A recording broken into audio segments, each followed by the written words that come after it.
Dear students, welcome to online classes of Model School Bengali Medium. আশা করি তোমরা ভালো আছো, সুস্থ আছো। প্রিভিয়াস ক্লাসগুলিতে তোমাদের ক্লাস 7-এর ইংলিশ টেক্সট বুকের লেসন 1 থেকে লেসন 5 পর্যন্ত টেক্সটগুলি পড়ানো হয়ে গিয়েছে।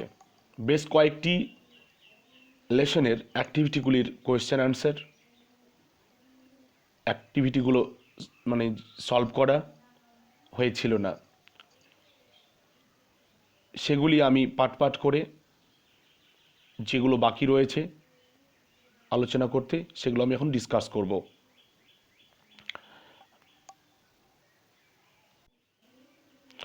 আশা করি আলোচনাটি শুনলে তোমাদের উপকার আসবে, তাই ভিডিওটি স্কিপ না করে প্রথম থেকেই শেষ পর্যন্ত খুব মনোযোগ সহকারে তোমরা দেখবে এবং তাহলে তোমাদের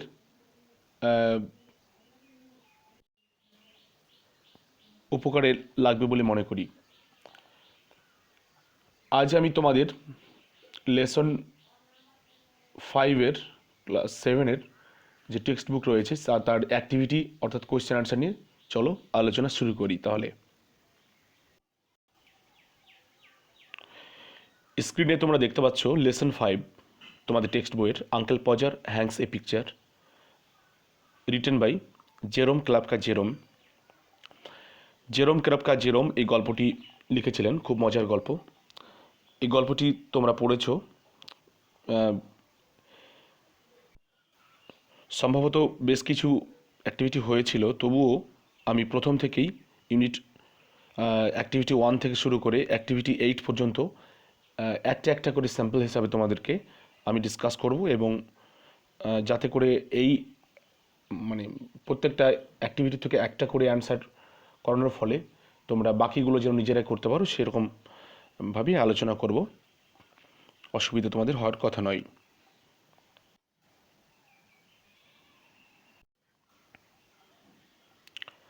আমরা প্রথমে আলোচনা করব অ্যাক্টিভিটি 1। অ্যাক্টিভিটি 1 অ্যাক্টিভিটি 1-এ দেখো কোশ্চেনটার প্রথমে আমরা মানেটা জেনে নেব। Choose the correct answers from the given alternatives. Choose মানে বেছে নাও, দ্য কারেক্ট অ্যান্সার্স সঠিক উত্তরটি বা উত্তরগুলি, ফ্রম দ্য গিভেন অল্টারনেটিভস প্রদত্ত যে বিকল্প রয়েছে সে বিকল্প থেকে সঠিক উত্তরগুলি বেছে নিয়ে লেখো। নাম্বার এ বি সি করে দেখতে পাচ্ছ কোশ্চেনগুলো রয়েছে। তো ফার্স্ট যে কোশ্চেনটা আছে এ নাম্বারে, the thing which would have come home from the frame makers is. বলছে যে জিনিসটা which would have come home বাড়িতে এসেছে, from the frame makers frame মেকারের কাছ থেকে, ইজ সেটা কি, সেটা হচ্ছে নাম্বার 1 2 3 করে রোমান হরফে অপশান দেওয়া রয়েছে। এগুলো actually MCQ type question, multiple choice question. প্রথমটা রয়েছে a picture, second a carving on wood, number 3 a picture drawn on a piece of cloth.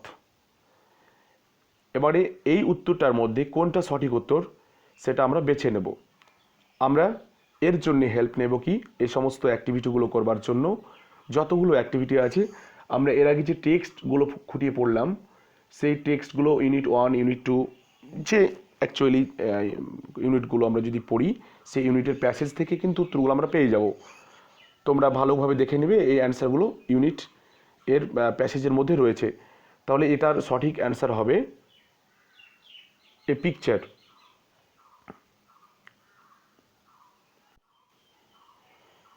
বাকিগুলো নাম্বার বি,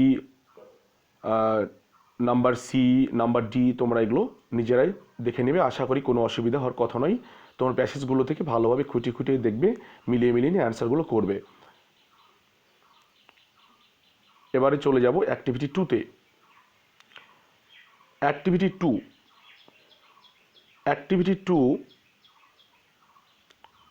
একটু জুম করে নিচ্ছি বোঝার সুবিধার্থে তোমাদের জন্য। অ্যাক্টিভিটি 2তে তোমরা দেখতে পাচ্ছ কোশ্চেনটা লেখা রয়েছে identify which of the following statements are true and which are false.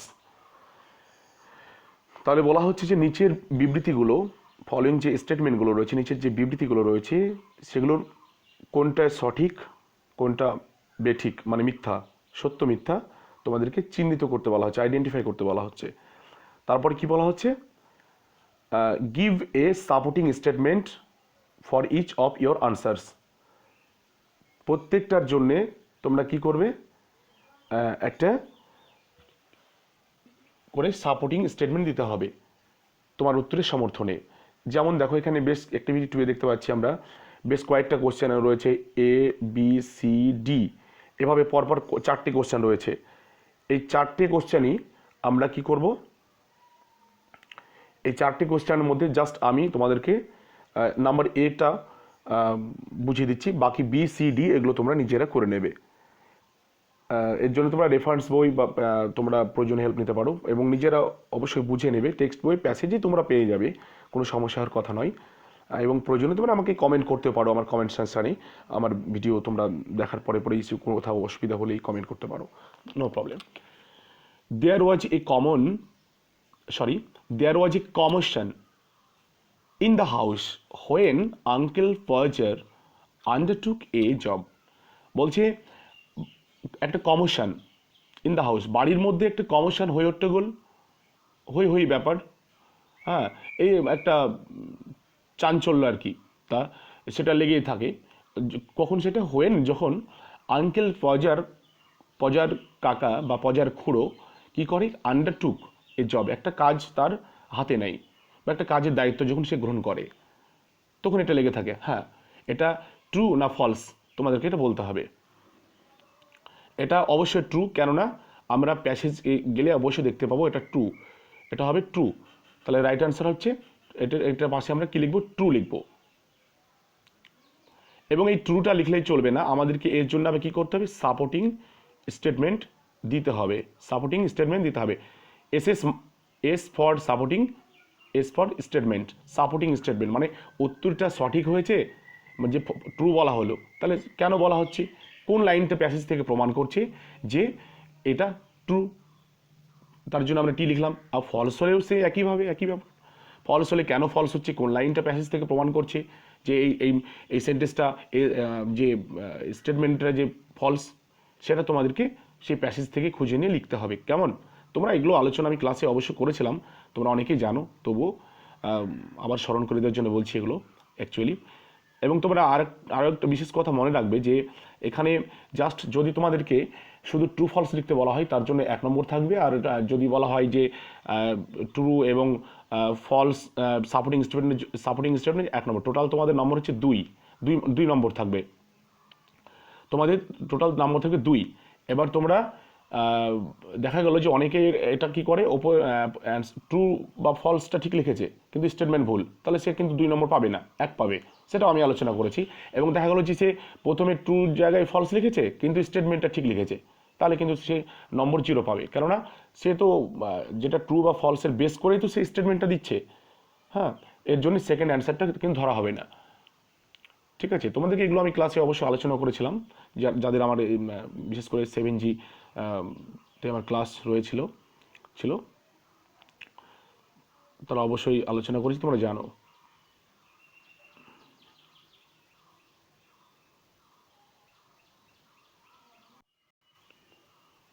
আমরা অ্যাক্টিভিটি 2 এর অ্যান্সারের জন্য, সাপোর্টিং স্টেটমেন্টের জন্য আমরা ভিডিওটা পজ করে ইউনিট 1 দেখো। ইউনিট 1 ফার্স্ট যে সেন্টেন্সটা, ইউ নেভার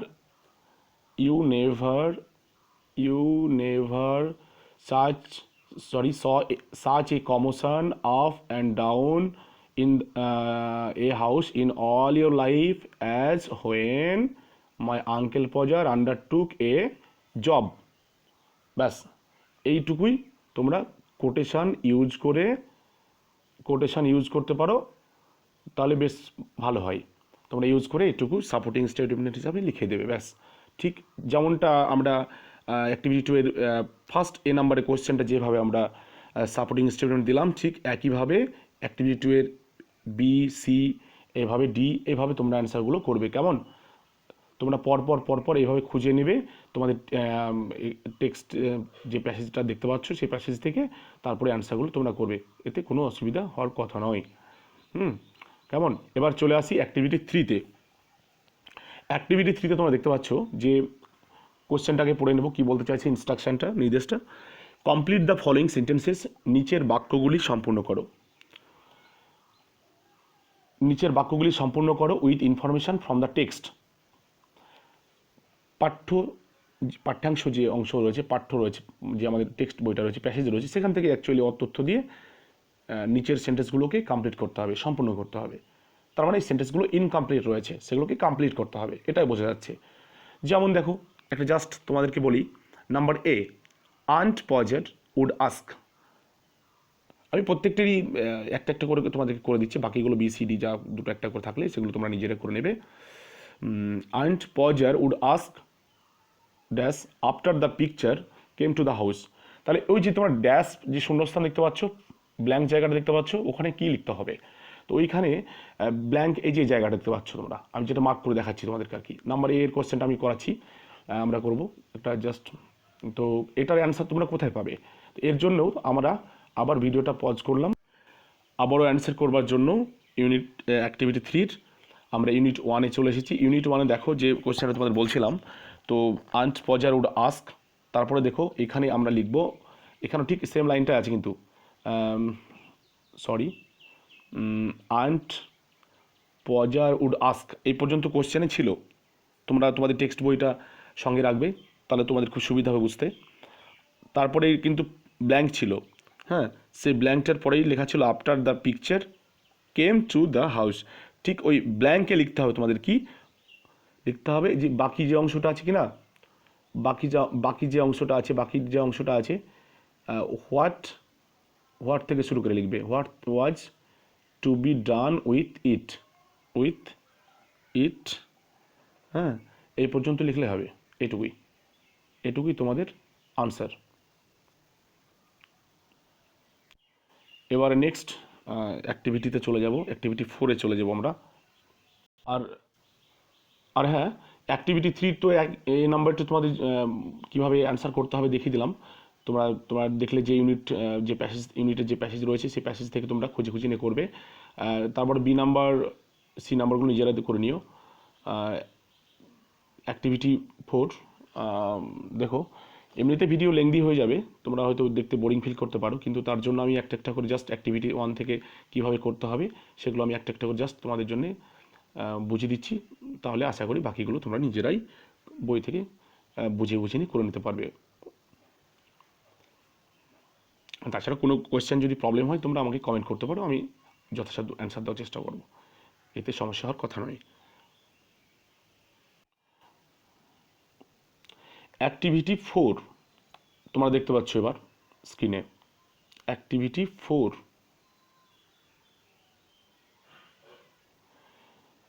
অ্যাক্টিভিটি 4-এ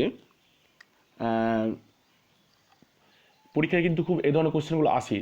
আমি বরাবরই যে কোশ্চেনগুলো অ্যাক্টিভিটি 1, 2, 3 এতক্ষণ আলোচনা করলাম, সবগুলোই কোশ্চেন পরীক্ষায় তোমাদের দেখবে পড়ে থাকে, সেটা রিডিং কম্প্রিহেনশন সিন হিসাবে আসে। অ্যান্সার দি ফলোয়িং কোশ্চেন্স, এই প্রশ্নটা আসবেই, প্রায়ই দেওয়া হয়ে থাকে, খুব মোস্ট ইম্পর্ট্যান্ট। কিন্তু স্টুডেন্টরা মোস্ট অফ দ্য স্টুডেন্টস আমি দেখেছি যে তারা পরীক্ষার খাতায় অ্যান্সার লিখতে গিয়ে এই অ্যান্সারগুলো সাজিয়ে গুছিয়ে তারা টু দ্য পয়েন্ট লিখতে পারে না। এর পিছনে তাদের ভীষণ দুর্বলতা রয়েছে। এই কোশ্চেনগুলো, অ্যান্সার দি ফলোয়িং কোশ্চেন, এই যে দেখতে পাচ্ছ এ বি সি ডি করে সব পর রয়েছে, এই কোশ্চেনগুলো। তো তোমরা এই কোশ্চেনের প্রতি তোমাদেরকে সিরিয়াস হতে হবে, হ্যাঁ। এবার কীভাবে এগুলো লিখবে তার উপর আমি একটা ভিডিও অবশ্যই বানাবো, কিন্তু জাস্ট এই মানে নেক্সট আমি পরবর্তীতে ভিডিওগুলো আমি তোমাদেরকে 1 by 1 ডিসকাস করব, এই অ্যান্সারগুলো করার জন্য বিভিন্ন টাইপের কোশ্চেন কীভাবে দিতে হয়। তো আজকে জাস্ট তোমাদেরকে প্রথম যে কোশ্চেনটা দেখতে পাচ্ছ, number A, name the child of Uncle Podger. Uncle পজারের ছেলে মেয়েদের নাম বলতে বলা হচ্ছে। এই যে কোশ্চেনটা তোমরা দেখছো, এটা কোশ্চেন কিন্তু আমরা জানি যে শুধুমাত্র ইন্টারোগেটিভ সেন্টেন্স দিয়ে কোশ্চেন করা হয়, শুধু ইন্টারোগেটিভ সেন্টেন্স দিয়ে তো কোশ্চেন করাই হয়, বাকি তাছাড়াও তোমরা দেখবে যে ইম্পারেটিভ সেন্টেন্স দিয়েও কোশ্চেন করা হয়ে থাকে। ইম্পারেটিভ, যেমন এই দেখতে পাচ্ছ নেম, মানে এখানে নেমটা কিন্তু নাউন নয়, নেমটা ভার্ব। নেম দ্য চিলড্রেন, ছেলেদের নাম বলো।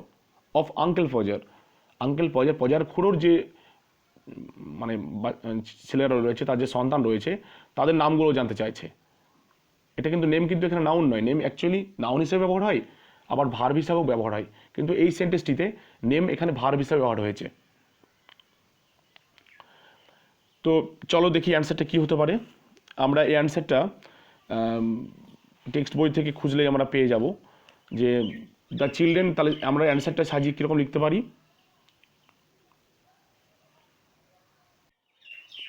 যেমন দেখো অ্যাক্টিভিটি 4 তোমরা দেখতে পাচ্ছ, এখানে সেম কোয়েশ্চেনটা আমি খাতায় লিখেছি, name the children of Uncle ফজার।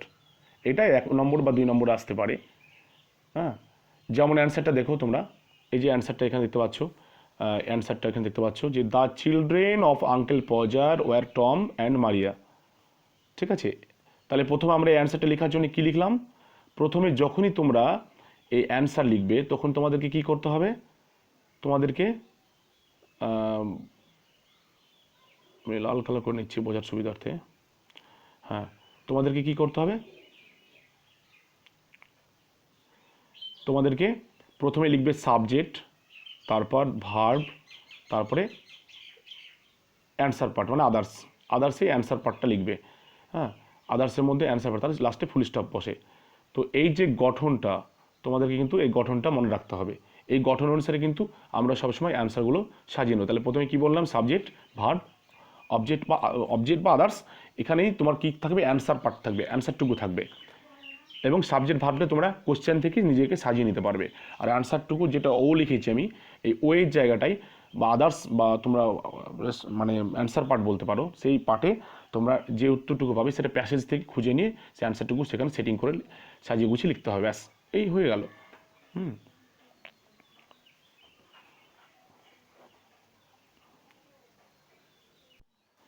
তারপরে নেক্সট কোশ্চেনটা দেখো, আমি আরেকটা কোশ্চেন করে দিয়েছিলাম, ওটা তো জাস্ট ইম্পারেটিভ দিয়ে, এবার একটা জাস্ট আমি এমনি ইন্টারোগেটিভ সেন্টেন্সের কোশ্চেন তোমাদেরকে দেখিয়েও দিচ্ছি আর কি। যেমন দেখো যে এই কোশ্চেনটা, এই নাম্বারের কোশ্চেনটা, where did he find his coat, এই কোশ্চেনটা এখানে অ্যান্সার মানে কোথায় সে খুঁজে পেয়েছিল হিজ কোট, মানে তার যে কোটটা। হ্যাঁ, এই অ্যান্সারটা দেখো, এখানে অ্যান্সারটা যেটা আমি করে দিয়েছি, হি ফাউন্ড হিজ কোট, সে তার কোটটা খুঁজে পেয়েছিল, অন হুইচ মানে যেটার উপরে হি হ্যাড কী করেছিল, বিন সিটিং, সে বসেছিল, যার উপর বসেছিল তার সেখানে সে খুঁজে পেয়েছিল, মানে ও অ্যাকচুয়ালি কোটটার উপরে সেই বসেছিল, এটাই বসে চাইছে। হ্যাঁ, তাহলে তোমরা এই অ্যান্সারগুলো 1 নম্বরে হলে এতটুকু লিখলে এনাফ। এবার 2 নম্বরের যদি হয় তাহলে তো তোমাকে একটু বেশি বেশি বানিয়ে বড় করে লিখতে হবে। অসুবিধা নেই, তোমরা যেমন নম্বর দেওয়া থাকবে সেইভাবে তোমরা লিখবে। আমরা আবার টেক্সট বইয়ের পেজে চলে যাব। এখানে তোমরা দেখতে পাচ্ছ যে আবার আমরা টেক্সট বইয়ের পেজে চলে এসেছি, অ্যান্সার দি ফলোইং কোশ্চেন, এই কোশ্চেনগুলো। তো প্রথমে 1 নম্বরটা করলাম, তারপরে 2 নম্বরটা করলাম। তো ঠিক আছে, এই বাকি কোশ্চেনগুলো তোমরা করে নিও। আর ভিডিওটা যেহেতু লেংথি হয়ে যাচ্ছে, তোমরা তখন বোরিং ফিল করতে পারো, তাই আজকে এই পর্যন্তই। কোনো বিশেষ সমস্যা হলে তোমরা কমেন্ট করো, আশা করি সেই প্রবলেমের অ্যান্সার দেওয়ার চেষ্টা করব। কেমন? তাহলে আজকের মতো বিদায়, ভালো থাকো, সুস্থ থাকো, এই প্রত্যাশায় বিদায় নিচ্ছি।